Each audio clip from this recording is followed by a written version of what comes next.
नमस्ते दोस्तों, वीणा पानी क्लासेज में आप सबका स्वागत है। और आज हम बात करने वाले हैं हस्तकला के बारे में। जैसा कि आप सबको पता है, हस्तकला एक ऐसी कला जिसने राजस्थान को देश ही नहीं विदेशों में भी पहचान दिलाई है।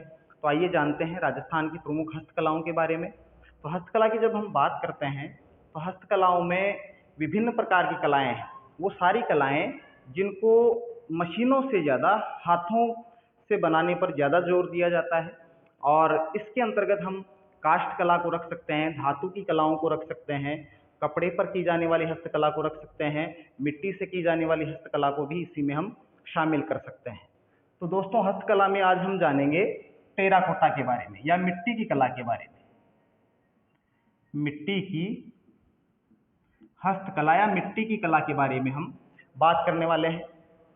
तो मिट्टी की कलाओं को समझने के हिसाब से या सुविधा के हिसाब से हम दो भागों में मुख्य रूप से बांट सकते हैं। एक तो वो हस्तकला का रूप जो साधारण मिट्टी से साधारण परिस्थितियों में बनाया जाता है, और एक विशेष परिस्थितियों में मिट्टी में कुछ अलग से रंग या गोंद, क्वार्टर्स, कांच को मिला करके बनाया जाता है। तो मिट्टी की कला का एक भाग है टेराकोटा। क्या बात है? टेराकोटा। तो राजस्थान में अगर हम टेराकोटा की बात करें तो टेराकोटा जो कला है वो मोलेला गांव की प्रसिद्ध है। कहाँ की प्रसिद्ध है? मोलेला गांव। और ये जो मोलेला गांव है वो राजसमंद में स्थित है। कौन से जिले में है? राजसमंद में। यानी राजस्थान में टेराकोटा कला मोलेला गांव राजसमंद की प्रसिद्ध है। इस कला में जो मूर्तियां बनती हैं या जो मिट्टी की कलाकृतियां बनती हैं वो बहुत प्रसिद्ध है। यहाँ एक तालाब है जिसको हम सोलानाड़ा तालाब के नाम से जानते हैं। सोलानाड़ा तालाब। तालाब का क्या नाम है? सोलानाड़ा तालाब। और जब मोलेला गांव के लोग या कारीगर कोई कलाकृति बनाते हैं तो मुख्य रूप से इसी तालाब की मिट्टी वो लोग काम में लेते हैं। और अगर मान लीजिए किसी कारणवश वो कलाकृति टूट जाती है, फूट जाती है, तो उसको वो फेंकते नहीं है, सम्मान के साथ में उस मिट्टी को इसी तालाब में वो प्रवाहित कर दी जाती है। और इस कलाकृति की एक विशेषता ये भी है कि यहाँ जो मूर्तियाँ बनती हैं वो आडी अवस्था में बनती हैं। इनको खड़ा तभी किया जाता है जब उनको मंदिर में स्थापित करना हो। और ऐसी मान्यता है कि इस कला में पहली मूर्ति जो बनी थी, प्रथम मूर्ति जो बनी थी, वो धर्मराज जी की बनी थी। धर्मराज की मूर्ति दोंदे भाइयों ने बनाई थी। और ये तो टेराकोटा कला में बनने वाली या मोलेला गांव में बनने वाली पहली मूर्ति मानी जाती है।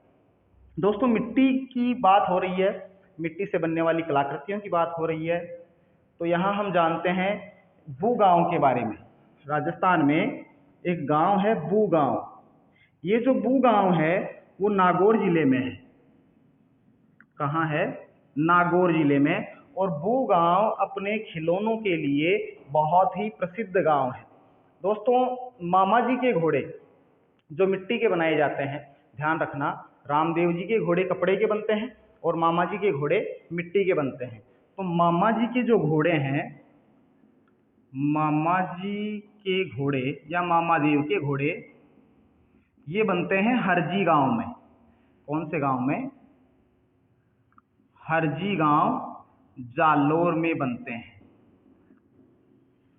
तो ये तो कुछ मिट्टी से बनने वाली यानी साधारण मिट्टी से बनने वाली प्रमुख कलाकृतियां हैं और प्रमुख जगह हैं।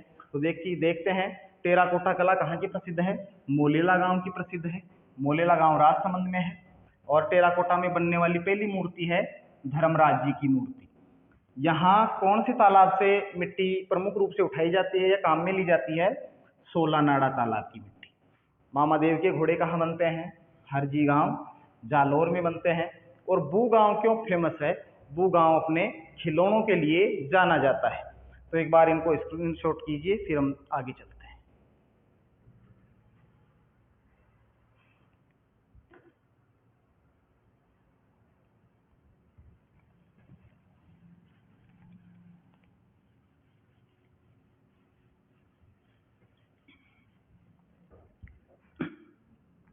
दोस्तों, एक होती है पोट्री कला।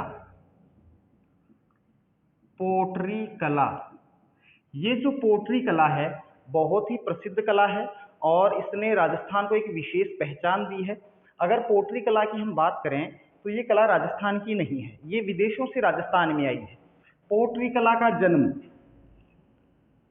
पोट्री कला का जन्म दमिश्क में माना जाता है और दमिश्क को आजकल हम सीरिया के नाम से जानते हैं।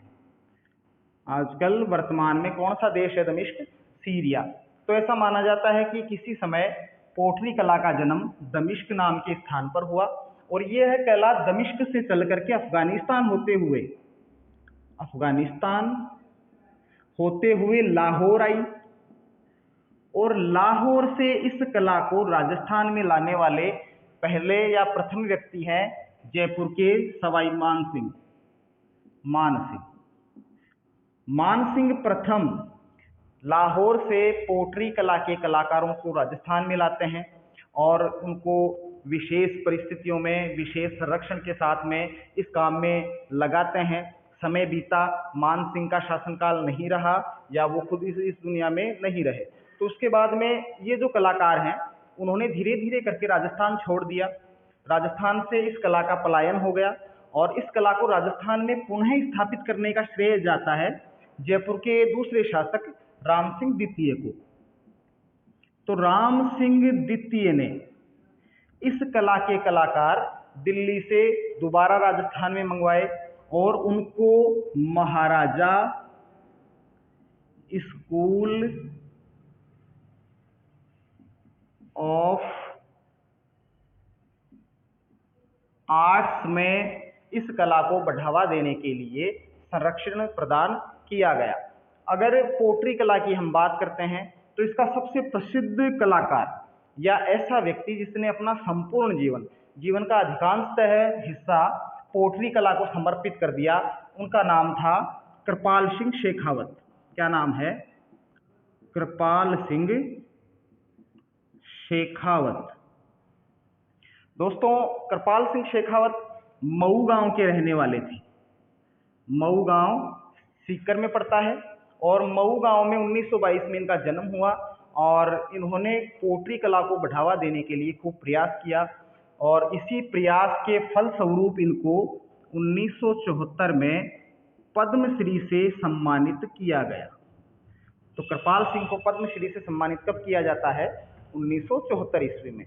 पोट्री कला के बहुत सारे नमूने राजस्थान में प्रचलित हैं। अनेक जगहों की पोट्रियां अपनी विशेष कारणों से, विशेष रंगों से प्रसिद्ध हैं। तो आइए जानते हैं राजस्थान में कौन कौन सी पोट्रियां फेमस हैं। तो दोस्तों, एक तो है ब्लैक पोट्री, एक है ब्लू पोट्री, एक है सफेद पोट्री, एक है कागजी पोट्री। कागजी पोट्री का दूसरा नाम है डबल कट पोट्री और एक है सुनहरी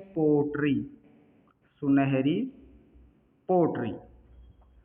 तो ब्लैक पोट्री की अगर हम बात करें तो इसमें बर्तन काले रंग के होते हैं, जैसा कि आप इसके नाम से भी जान सकते हैं।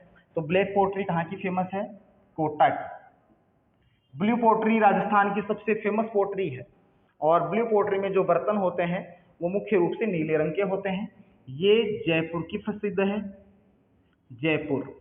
सफेद पोट्री जैसलमेर की पोखरण की प्रसिद्ध है, जैसलमेर की सफेद पोट्री प्रसिद्ध है। कागजी या डबल कट पोट्री, इसमें जो बर्तन बनाए जाते हैं या जो कलाकृतियां बनती हैं वो बहुत ही पतले बनती हैं, कागज के समान एकदम पतली होने के कारण इसको कागजी पोट्री भी कहते हैं। और कागजी पोट्री राजस्थान में अलवर की प्रसिद्ध है।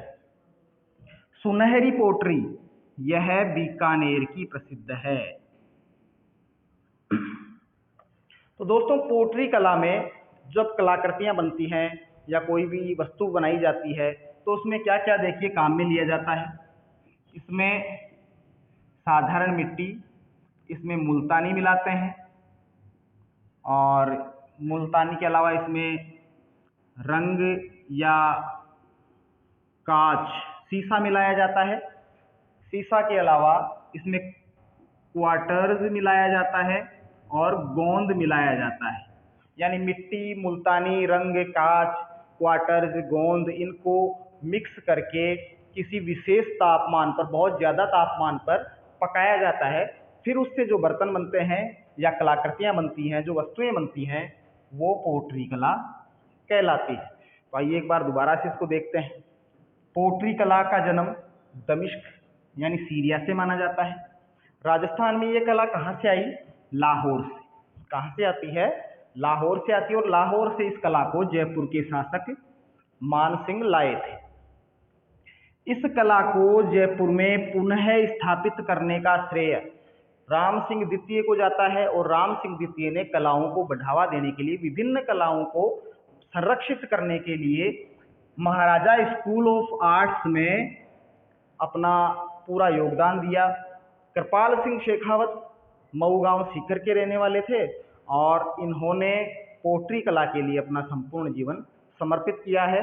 उसी मेहनत के बदले, उन्हीं के प्रयासों के फलस्वरूप पोट्री कला पुनः जीवित हुई और इनको पद्मश्री से सम्मानित किया गया। कृपाल सिंह शेखावत को 1974 में पद्मश्री से सम्मानित किया जाता है। और ये है राजस्थान की प्रमुख पोट्रियाँ। जैसे ब्लैक पोट्री कोटा की फेमस है, ब्लू पोट्री ये राजस्थान की सबसे प्रसिद्ध पोट्री है, ये जयपुर की प्रसिद्ध है। सफ़ेद पोट्री पोखरण जैसलमेर की प्रसिद्ध है। डबल कट पोट्री या कागजी पोट्री अलवर की प्रसिद्ध है। और सुनहरी पोट्री बीकानेर की प्रसिद्ध है। तो एक बार इनको शॉट मारिए, आगे हम चलते हैं।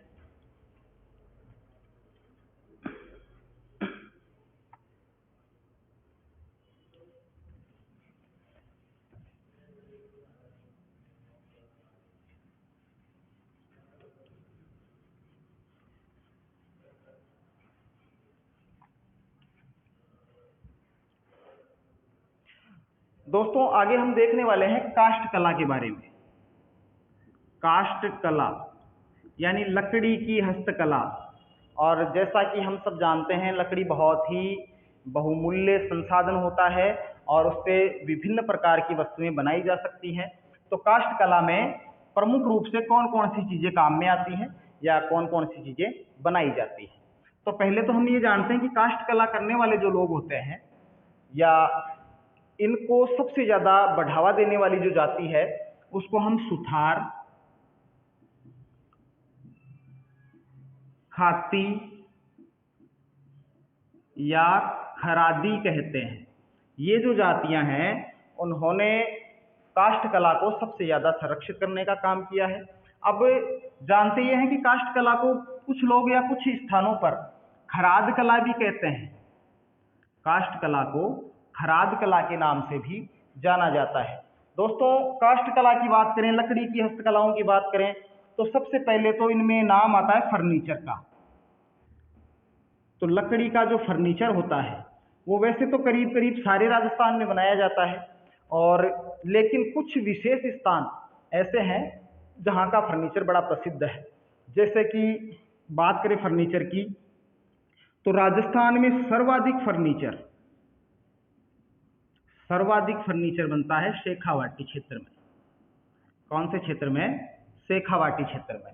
और सबसे उच्च क्वालिटी का फर्नीचर, या हम कह सकते हैं कि ऐसा फर्नीचर जिसकी विदेशों में भी बड़ी मांग हो, यानी विश्व स्तरीय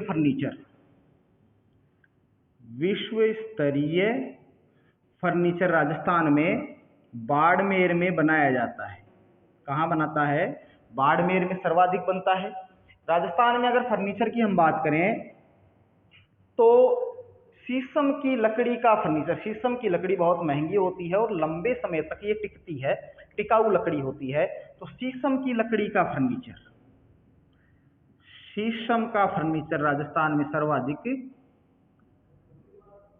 गंगानगर में बनाया जाता है। दोस्तों कलात्मक फर्नीचर की अगर हम बात करें, बहुत ही ऐसा फर्नीचर जो दूर से ही लोगों को मोहित कर लेता है, उनका मन मोह लेता है। तो कलात्मक फर्नीचर राजस्थान में सबसे ज्यादा कहाँ बनता है? कलात्मक फर्नीचर बनता है डूंगरपुर में। कहाँ बनता है? डूंगरपुर में। ये तो फर्नीचर के बारे में प्रमुख बातें हैं। अब हम बात करें फर्नीचर से बनने वाली अन्य चीजों के बारे में, तो फर्नीचर से या लकड़ी से झूले बनते हैं, लकड़ी के झूले। तो लकड़ी के झूले कहाँ बनाए जाते हैं सर्वाधिक? राजस्थान में जोधपुर में बनते हैं। कहाँ बनते हैं? जोधपुर में। और जब लकड़ी की ही बात चलती है तो चंदन की लकड़ी का नाम भी आता है। तो चंदन की लकड़ी का सबसे ज्यादा काम कहाँ होता है? चंदन की लकड़ी की मूर्तियां हैं, मालाएं हैं या अन्य चीजें जो बनती हैं चंदन से, वो सबसे ज्यादा राजस्थान में चूरू की फेमस है। कहाँ की फेमस है? चूरू की। चंदन की लकड़ी का सबसे ज्यादा काम चूरू में होता है। और लकड़ी से तीन बहुत ही महत्वपूर्ण चीजें बनती हैं, जैसे कि एक होता है बेवाण। क्या होता है? बेवाण। सही नाम होता है विमान। और विमान का मतलब वो साधन जिसमें यात्राएं की जाती हैं।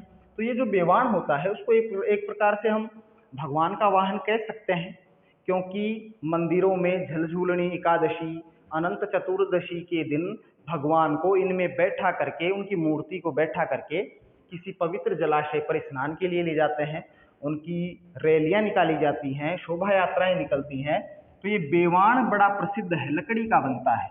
और बेवाण कला जो है वो सबसे ज्यादा राजस्थान में बस्सी चित्तौड़गढ़ की प्रसिद्ध है। बेवाण कला कहाँ की प्रसिद्ध है? बस्सी चित्तौड़गढ़ की प्रसिद्ध है। बेवाणों को मिनिएचर वुडन टेम्पल भी कहा जाता है। बेवाण को मिनिएचर वुडन टेम्पल भी कहते हैं। और ये बस्सी चित्तौड़गढ़ का प्रसिद्ध है। दोस्तों, राजस्थान में दो त्योहार बड़े ही धूमधाम से, बहुत ही प्रसिद्ध हैं, बहुत ही धूमधाम से मनाए जाते हैं, एक तीज और एक गणगौर। तो गणगौर जो होती है उसको माता पार्वती का रूप माना जाता है।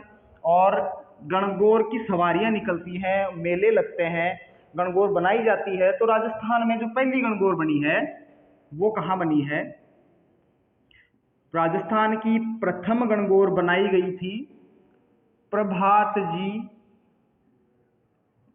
सुथार के द्वारा। और ये जो प्रभात जी सुथार ने गणगौर बनाई वो वर्तमान में भी राजस्थान में सुरक्षित है। और ये जो गणगौर कला है वह भी बस्सी चित्तौड़गढ़ की प्रसिद्ध है। एक कावड़ होती है, कावड़ कला। तो दोस्तों, कावड़ वैसे मुख्य रूप से दो प्रकार की होती है। एक तो वो कावड़ जो श्रावण के महीने में भगवान भोलेनाथ को हम जल चढ़ाने के लिए काम में लेते हैं या समर्पित करने के लिए काम में लेते हैं, वो कावड़। और एक कावड़ चलता फिरता लकड़ी का छोटा मंदिर होता है, जिसको लोग अपने कंधों पर लकड़ी के सहारे बांध करके गांव गांव गली गली लोगों को दर्शन करवाने के लिए जाते हैं। इसमें बहुत सारे खिड़कियां दरवाजे होते हैं और प्रत्येक दरवाजे या खिड़की को खोलने पर एक अलग ही देवता का या देवी का चित्र उसमें से प्रकट होता है, निकलता है, जिसके दर्शन करके लोग उन लोगों को अपनी तरफ से कुछ श्रद्धा अनुसार दान पुण्य भेंट करते रहते हैं। तो ये जो कावड़ होते हैं ये भी लकड़ी के बनते हैं और इनको कह सकते हैं हम चलता फिरता मंदिर। ये जो कावड़ हैं इनका प्रदर्शन सबसे ज्यादा भाट जाति के लोग करते हैं। कौन करते हैं? भाट जाति के लोग गांव गांव गली गली जाकर के देवताओं के महाराजों के दर्शन लोगों को करवाते हैं कावड़ के माध्यम से। और कावड़ भी राजस्थान में बस्सी चित्तौड़गढ़ की ही प्रसिद्ध है। यानी राजस्थान की तीन प्रमुख कलाएं, तीन प्रमुख काष्ठ कलाएं, बेवाण, गणगौर, कावड़, तीनों की तीनों ही बस्सी चित्तौड़गढ़ की प्रसिद्ध है। अब हम बात करें पात्रों के बारे में, तो एक विशेष प्रकार के बर्तन होते हैं पात्रे। ये जो पात्रे होते हैं ये पात्रे मुख्य रूप से जैन साधु संत अपने भोजन करने के काम में लेते हैं। और राजस्थान में सर्वाधिक पात्रे बनते हैं पाली और जोधपुर में। पात्रे सर्वाधिक कहाँ बनते हैं? पाली और जोधपुर में बनाए जाते हैं। तो एक बार इनको दोबारा से देखते हैं। काष्ठ कला यानी लकड़ी की कला, लकड़ी की कला को खराद कला भी कहते हैं। और खराद कला में सबसे ज्यादा योगदान सुथार, खाती, खरादी जाति के लोगों का है। ये इन कलाओं में, हस्त कलाओं में बड़े पारंगत होते हैं। तो पहले बात करें फर्नीचर के बारे में, तो राजस्थान में सबसे ज़्यादा फर्नीचर उत्पादन की मात्रा के हिसाब से सर्वाधिक फर्नीचर शेखावाटी में बनाया जाता है।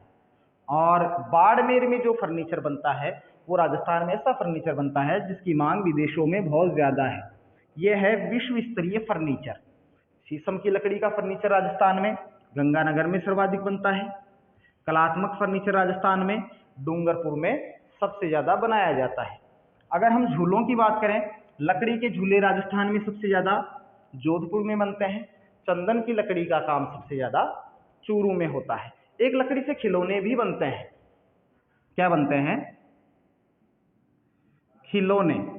तो लकड़ी के जो खिलौने होते हैं, खिलौने मिट्टी से भी बनते हैं, खिलौने प्लास्टिक से भी बनते हैं, धातु से भी बनते हैं, और लकड़ी के खिलौने भी बनते हैं। तो लकड़ी के जो खिलौने बनते हैं वो उदयपुर और सवाई माधोपुर के प्रसिद्ध हैं। खिलौने कहाँ के प्रसिद्ध हैं? उदयपुर और सवाई माधोपुर के। दोस्तों, राजस्थान सरकार ने महिलाओं को रोजगार देने के लिए एक ऐसी विशेष परियोजना चलाई जो उदयपुर के नाई गांव में चली थी, जिसको नाई परियोजना कहते हैं। कौन सी परियोजना है? नाई परियोजना। इस परियोजना को 1996 में चलाया गया था महिलाओं को रोजगार देने के लिए। और इस परियोजना में मुख्य रूप से लकड़ी के गहने बनते हैं। तो राजस्थान में लकड़ी के गहने भी बनाए जाते हैं, और वो गहने बनते हैं नाई गांव में। नाई गांव है उदयपुर में। और यहाँ जो परियोजना शुरू की गई थी वो 1996 ईस्वी में शुरू की गई थी। तो एक बार इनका स्क्रीनशॉट लीजिए, हम आगे चलते हैं फिर।